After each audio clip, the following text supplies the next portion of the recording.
Israel isn't hiding its crimes anymore, not in Gaza, not anywhere. It wages open genocide, flattening hospitals, schools, mosques, homes. Over 60,000 people gone. A total siege chokes the strip, and through the ruins, people walk for miles, exhausted, starving, just to reach an aid truck. And when they finally do, they're gunned down. Some return with sacks of flour, others with the blooded corpses of loved ones, shot, shelled as they scrambled for a few grains. But Gaza is just one front. In Lebanon, Israel strikes at will. It bombs homes, crosses borders to assassinate, occupies villages it never left. In Syria, it holds the Golan Heights, pushes deeper south, fires missiles to the edge of Damascus. Borders mean nothing, laws mean less. Israel moves how it wants, kills whom it wants, and now it has turned to Iran. After indirect talks in Oman between Tehran and Washington, Israel launched a sudden, unprovoked war. First came the assassinations, generals, scientists, civilian officials,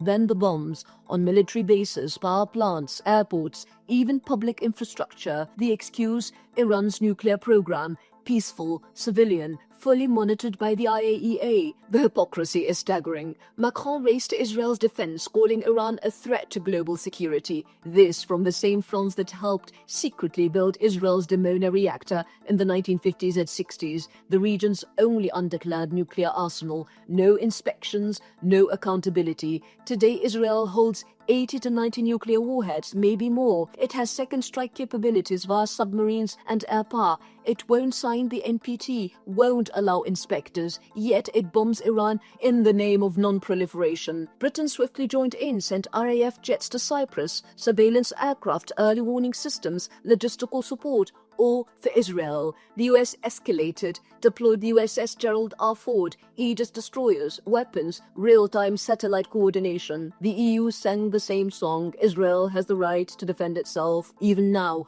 when it is the aggressor, when it is Iran defending its sovereignty. The same refrain used to justify the massacre of tens of thousands in Gaza. The same script, the same lie. International law, human rights, moral outrage, all suspended for Israel. The West arms Israel to the teeth, not for safety, but for supremacy, to keep it the region's only nuclear power, to let it dominate, invade, occupy with impunity. Israel was never just a state, it was a Western outpost, a settler colony built as empire collapsed. Britain withdrew its soldiers from the Middle East, but not its ambitions. The US stepped in, took over, and the goal never changed. Control the land, seize the oil, silence the people. But this time, the playbook is failing. Israel is ruled by fanatics, openly, proudly. A state that once cloaked its violence in diplomacy now flaunts it. Ministers threaten annihilation. Settlers chant for genocide. Soldiers film themselves laughing in the lingerie of the women they've just killed or displaced. In Jerusalem,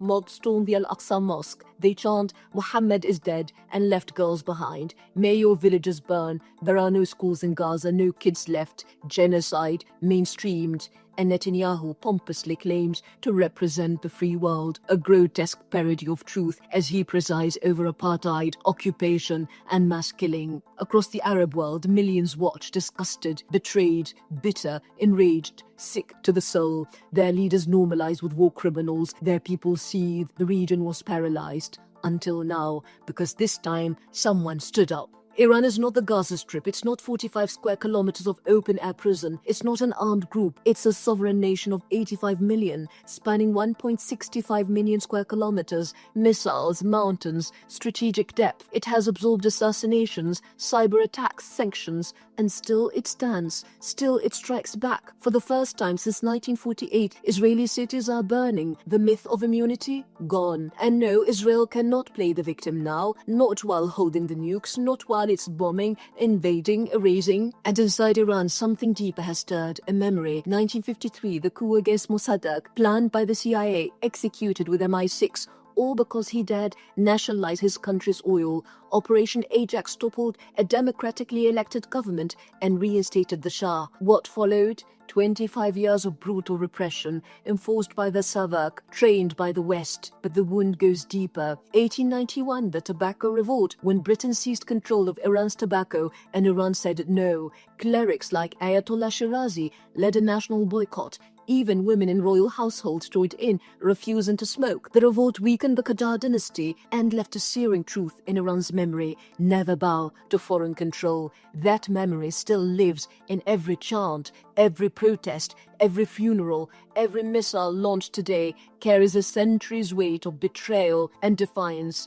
And now it's raw again. A clip has gone viral. An Iranian woman, not even wearing the black chador, not your typical regime supporter. Her voice breaks with fury. She denounces the genocide in Gaza, the silence of the West, and the decades of humiliation inflicted on her country. Then she shouts, "We want a nuclear bomb." To Iranians, this is about dignity, sovereignty, saying we will not be broken again. The shift is regional. Pakistan, the only Muslim country with nuclear weapons, has warned the region is boiling. Pakistan may be next. Israel is allied with India, and Islamabad sees what's coming. Turkey is sounding the alarm. Erdogan's ministers declared Netanyahu has placed us in his sights. A few days ago in the Knesset, Netanyahu declared there will be no Ottoman Empire. This is no history lesson. That is a threat. Israel, drunk on power and Western backing, believes it can bomb, starve, and humiliate the Muslim world into submission. But the region is waking up. This isn't just a war. It's a war on dignity, on the very idea that anyone in this region can stand tall. And yet Western media dreams on. The BBC interviews the Shah's son, inquires if Israeli bombs might liberate Iran, as if Iranians want to be saved by the son of a dictator,